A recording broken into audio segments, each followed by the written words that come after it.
Bonjour, aujourd'hui 20 milieux sous les mers, chapitre 16, promenade en plaine. Cette cellule était, à proprement parler, l'arsenal et le vestiaire du Nautilus. Une douzaine d'appareils de scaphandres, suspendus à la paroi, attendaient les promeneurs. Ned Land, en les voyant, manifesta une répugnance évidente à s'en revêtir. « Mais, mon brave Ned, lui dis-je, les forêts de l'île de Crespo ne sont que des forêts sous-marines. »« Bon, fit le harponneur désappointé, qui voyait s'évanouir ses rêves de viande fraîche. Et vous, monsieur Aronnax, vous allez vous introduire dans ces habits-là ? Il le faut bien, maître Ned. Libre à vous, monsieur, répondit le harponneur, haussant les épaules, mais quant à moi, à moins qu'on ne m'y force, je n'entrerai jamais là-dedans. On ne vous forcera pas, maître Ned, dit le capitaine Nemo. Et Conseil va se risquer demanda Ned. Je suis monsieur partout où va monsieur, répondit Conseil. Sur un appel du capitaine, 2 hommes de l'équipage vinrent nous aider à revêtir ces lourds vêtements imperméables, faits en caoutchouc sans couture et préparés de manière à supporter des pressions considérables. On eût dit une armure à la fois souple et résistante. Ces vêtements formaient pantalon et veste. Le pantalon se terminait par d'épaisses chaussures garnies de lourdes semelles de plomb. Le tissu de la veste était maintenu par des lamelles de cuivre qui cuirassaient la poitrine, la défendaient contre la poussée des os et laissaient les poumons fonctionner librement. Ces manches finissaient en forme de gants assouplis qui ne contrariaient aucunement les mouvements de la main. Il y avait loin, on le voit, de ces scaphandres perfectionnés aux vêtements informes, tels que les cuirasses de liège, les soubres-vestes, les habits de mer, les coffres, etc., qui furent inventés et prônés dans le XVIIIe siècle.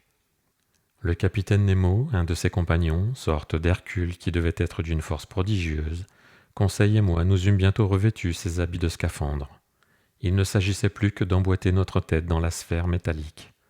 Mais avant de procéder à cette opération, je demandai au capitaine la permission d'examiner les fusils qui nous étaient destinés.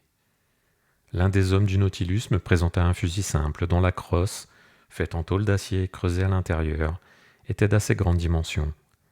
Elle servait de réservoir à l'air comprimé qu'une soupape, manœuvrée par une gâchette, laissait échapper dans le tube de métal. Une boîte à projectiles, évidée dans l'épaisseur de la crosse, renfermait une vingtaine de balles électriques qui, au moyen d'un ressort, se plaçaient automatiquement dans le canon du fusil. Dès qu'un coup était tiré, l'hôte était prêt à partir. « Capitaine Nemo, dis-je, cette arme est parfaite et d'un maniement facile. Je ne demande plus qu'à l'essayer. Mais comment allons-nous gagner le fond de la mer ?» En ce moment, monsieur le professeur, le Nautilus est échoué par 10 mètres d'eau et nous n'avons plus qu'à partir. Mais comment sortirons-nous ? Vous l'allez voir. Le capitaine Nemo introduisit sa tête dans la calotte sphérique. Conseil et moi, nous en fîmes autant, non sans avoir entendu le Canadien nous lancer un « bonne chasse » ironique. Le haut de notre vêtement était terminé par un collet de cuivre taraudé, sur lequel se vissait ce casque de métal. 3 trous, protégés par des verres épais, permettaient de voir suivant toutes les directions, rien qu'en tournant la tête à l'intérieur de cette sphère. Dès qu'elle fut en place, les appareils Rouquayrol, placés sur notre dos, commencèrent à fonctionner, et pour mon compte, je respirais à l'aise. La lampe Ruhmkorff suspendue à ma ceinture, le fusil à la main, j'étais prêt à partir. Mais pour être franc, emprisonné dans ces lourds vêtements et cloué au tillac par mes semelles de plomb, il m'eût été impossible de faire un pas. Mais ce cas était prévu, car je sentis que l'on me poussait dans une petite chambre contiguë au vestiaire. Mes compagnons, également remorqués, me suivaient. J'entendis une porte, munie d'obturateurs, se refermer sur nous, et une profonde obscurité nous enveloppa. Après quelques minutes, un vif sifflement parvint à mon oreille. Je sentis une certaine impression de froid monter de mes pieds à ma poitrine. Évidemment, de l'intérieur du bateau, on avait, par un robinet, donné entrée à l'eau extérieure qui nous envahissait et dont cette chambre fut bientôt remplie. Une seconde porte, percée dans le flanc du Nautilus, s'ouvrit alors. Un demi-jour nous éclaira. Un instant après, nos pieds foulaient le fond de la mer. Et maintenant, comment pourrais-je retracer les impressions que m'a laissées cette promenade sous les eaux ? Les mots sont impuissants à raconter de telles merveilles. Quand le pinceau lui-même est inhabile à rendre les effets particuliers à l'élément liquide, comment la plume saurait-elle les reproduire ? Le capitaine Nemo marchait en avant, et son compagnon nous suivait quelques pas en arrière. Conseil et moi, nous restions l'un près de l'autre, comme si un échange de paroles eût été possible à travers nos carapaces métalliques. Je ne sentais déjà plus la lourdeur de mes vêtements, de mes chaussures, de mon réservoir d'air, ni le poids de cette épaisse sphère au milieu de laquelle ma tête ballottait comme une amande dans sa coquille. Tous ces objets, plongés dans l'eau, perdaient une partie de leur poids égale à celui du liquide déplacé, et je me trouvais très bien de cette loi physique reconnue par Archimède. Je n'étais plus une masse inerte et j'avais une liberté de mouvement relativement grande. La lumière, qui éclairait le sol jusqu'à 30 pieds au-dessous de la surface de l'océan, m'étonna par sa puissance. Les rayons solaires traversaient aisément cette masse aqueuse et en dissipaient la coloration. Je distinguais nettement les objets à une distance de 100 mètres.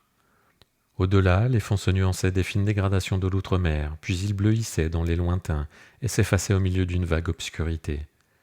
Véritablement, cette eau qui m'entourait n'était qu'une sorte d'air, plus dense que l'atmosphère terrestre, mais presque aussi diaphane. Au-dessus de moi, j'apercevais la calme surface de la mer.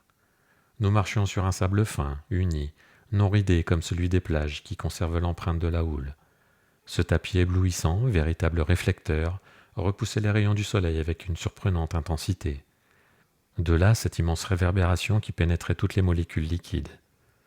Serais-je cru si j'affirme qu'à cette profondeur de 30 pieds, j'y voyais comme en plein jour? Pendant un quart d'heure, je foulais ce sable ardent, semé d'une impalpable poussière de coquillages. La coque du Nautilus, dessinée comme un long écueil, disparaissait peu à peu, mais son fanal, lorsque la nuit se serait faite au milieu des eaux, devait faciliter notre retour à bord, en projetant ses rayons avec une netteté parfaite. Effet difficile à comprendre pour qui n'a vu que sur terre ces nappes blanchâtres si vivement accusées. Là, la poussière dont l'air est saturé leur donne l'apparence d'un brouillard lumineux. Mais sur mer, comme sous mer, ces traits électriques se transmettent avec une incomparable pureté.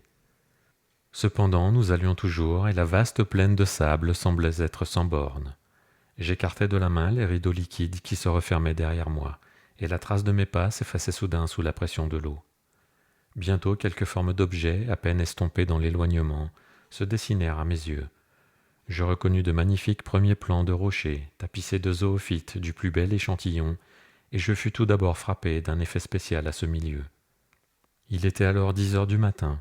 Les rayons du soleil frappaient la surface des flots sous un angle assez oblique, et au contact de leur lumière décomposée par la réfraction comme à travers un prisme, fleurs, rochers, plantules, coquillages, polypes se nuançaient sur leurs bords des 7 couleurs du spectre solaire. C'était une merveille, une fête des yeux, que cet enchevêtrement de tons colorés, une véritable kaléidoscopie de vert, de jaune, d'orange, de violet, d'indigo, de bleu, en un mot toute la palette d'un coloriste enragé. Que ne pouvais-je communiquer à Conseil les vives sensations qui me montaient au cerveau et rivalisaient avec lui d'interjections admiratives? Que ne savais-je, comme le capitaine Nemo et son compagnon, échanger mes pensées au moyen de signes convenus? Aussi, faute de mieux, je me parlais à moi-même, je criais dans la boîte de cuivre qui coiffait ma tête, dépensant peut-être en vaines paroles plus d'air qu'il ne convenait. Devant ce splendide spectacle, Conseil s'était arrêté comme moi. Évidemment, le digne garçon, en présence de ces échantillons de zoophytes et de mollusques, classait toujours. Polypes et échinodermes abondaient sur le sol. Les isis variés, les cornulaires qui vivent isolément, des touffes d'oculines vierges, désignés autrefois sous le nom de corail blanc, les fongies hérissés en forme de champignons, les anémones adhérant par leurs disques musculaires, figuraient un parterre de fleurs émaillées de porpites parées de leurs collerettes de tentacules azurés, d'étoiles de mer qui constellaient le sable, et d'astérophytons verruqueux, fines dentelles brodées par la main des naïades, dont les festons se balançaient aux faibles ondulations provoquées par notre marche. C'était un véritable chagrin pour moi d'écraser sous mes pas les brillants spécimens de mollusques qui jonchaient le sol par milliers, les peignes concentriques, les marteaux, les donasses, véritables coquilles bondissantes, les troques, les casques rouges, les strombes d'ailes d'ange, les aplysies et tant d'autres produits de cet inépuisable océan. Mais il fallait marcher et nous allions en avant pendant que voguaient au-dessus de nos têtes des troupes de physalie, laissant leurs tentacules d'outre-mer flotter à la traîne, des méduses dont l'ombrelle opaline ou rose tendre, festonnée d'un liston d'azur, nous abritait des rayons solaires, et des pélagies panopyres qui, dans l'obscurité, eussent semé notre chemin de lueurs phosphorescentes. Toutes ces merveilles, je les entrevis dans l'espace d'un quart de mille, m'arrêtant à peine et suivant le capitaine Nemo qui me rappelait d'un geste.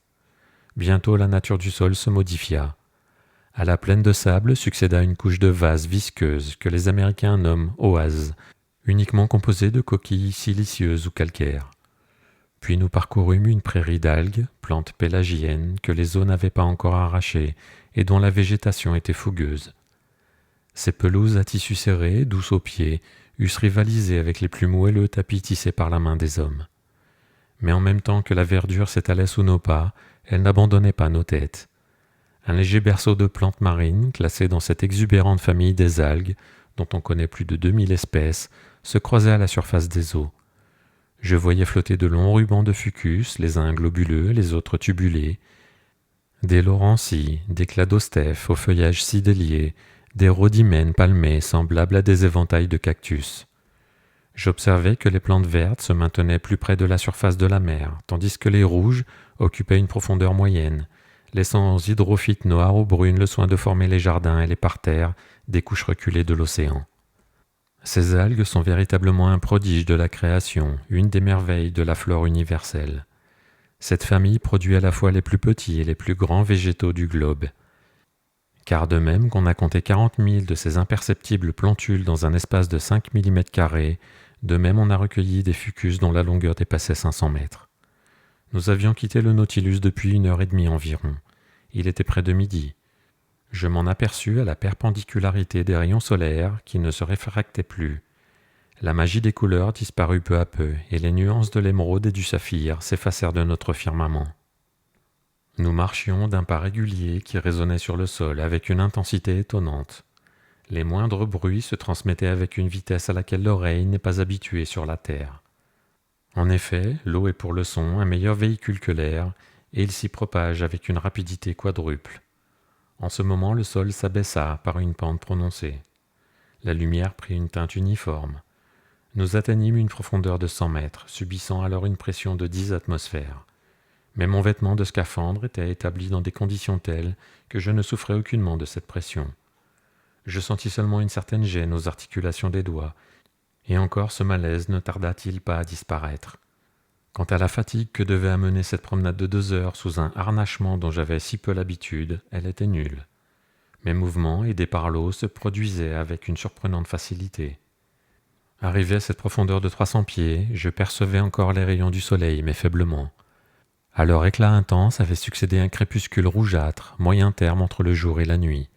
Cependant, nous voyions suffisamment à nous conduire, et il n'était pas encore nécessaire de mettre les appareils Ruhmkorff en activité.